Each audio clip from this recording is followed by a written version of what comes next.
ин навбат ба хотири инъикоси бахши завқ мо аз симхонаи попурдӯзии муассисаи давлатии маркази кӯдакон ва наврасони шаҳри душанбе дидан намудем. дар ин ҷо ба кӯдакону наврасон ва ҷавонони ҳунардӯст нозукиҳои попурдӯзиро нишон медиҳанд. ҳама саргарми кор буданд. онҳое ки рӯзҳои аввали дохилшавиашон аст тарзи нақшкаширо меомӯхтанду нафарони беш аз як моҳ таълимгиранда тавассути мошинаи дарсдӯзӣ ба кори амалӣ машғул буданд. бартарияти ин гуна марказҳо аслан дар он аст ки шавқмандон баъд аз таҳсил дар вақтҳои холигиашон метавонанд нозукиҳои ҳунарҳои мардумиро аз бар намуда дар зиндагии ҳаррӯзаашон маҳсули офаридаашонро ба кор баранд. тӯли 2 сол аст ки дар маркази кӯдакон наврасони шаҳри душанбе ҳунари попурдӯзиро аз худ карда истодам. миннатдории худро ба ҳукумати ҷумҳурии тоҷикистон мерасонам ки ба мо чунин марказҳоро сохта ба истифода медиҳанд ва ба ҳамсолони худ гуфтанӣ ҳастам ки омада дар ин ҷо ҳунари попурдӯзиро аз худ кунанд. мо дар ин ҷо ба ғайр аз ҳунари попурдӯзӣ якчанд ҳунарҳои дигарам дорем. ҳунарҳои зардӯзӣ, дузандагӣ ва маҳфилидастони моҳир. боз ба ғайр аз ин маҳфилҳо забонҳои хориҷӣ низ ҳастанд. забони русӣ, англисӣ, хитоӣ. мо метавонем дар ин марказҳо ҳам илм омӯзем ва ҳам ҳунарҳои мардумиро низ омӯзем ва дар оянда бо ҳамин ҳунари худ зиндагии худро пеш барем.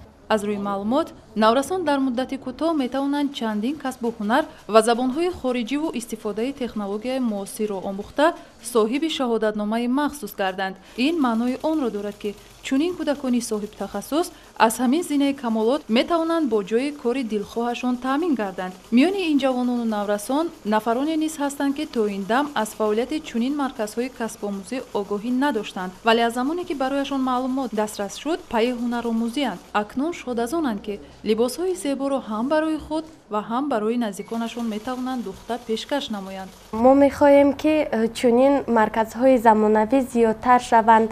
яъне мо мехоҳем ҷавонону наврасон омада дар ин гуна марказҳо таҳсили илм намоянд ва ҳунар омӯзанд ва вақте ки калон мешаванд ба дигарон биомӯзанд.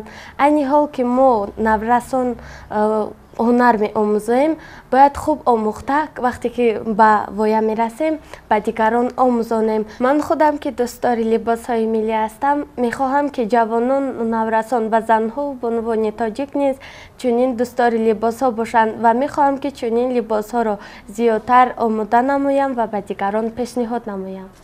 барои духтани либосҳои миллӣ ва омӯзиши ҳунари попурдӯзӣ ба ин гуна гурӯҳҳо омӯзгорони ботаҷрибае ҷалб шуданд ки пайваста барояшон корҳои амалӣ мегузаронанд. чун ин наврасону ҷавонон ба камол мерасанд дар баробари оне ки бо ҳунарашон рӯзгорашонро пеш мебаранд ҳамчунин дар рушди ҳунарҳои мардумӣ саҳми арзандаи худро мегузоранд.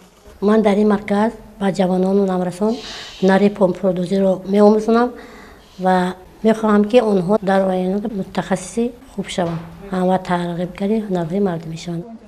ин гулдухтарони зебо бо попуриҳои дар пораҳои матоъ духташуда, девору болишт, курпаву курпача, тоқиву болопӯши чойник ва лухтакҳоро бо ҳавас зеб медиҳанд. муддати 1 то 3 моҳе ки дар омӯзиши чунин касбҳо сарф менамоянд бешак барои беҳбудии зиндагии баъдиашон замина мегузоранд, зеро онҳоро метавон аллакай ҳунарманд ном бурд ва оне ки соҳибҳунар аст дар зиндагӣ роҳи худро пайдо мекунаду бо меҳнати дастонаш соҳиби ризқ мешавад.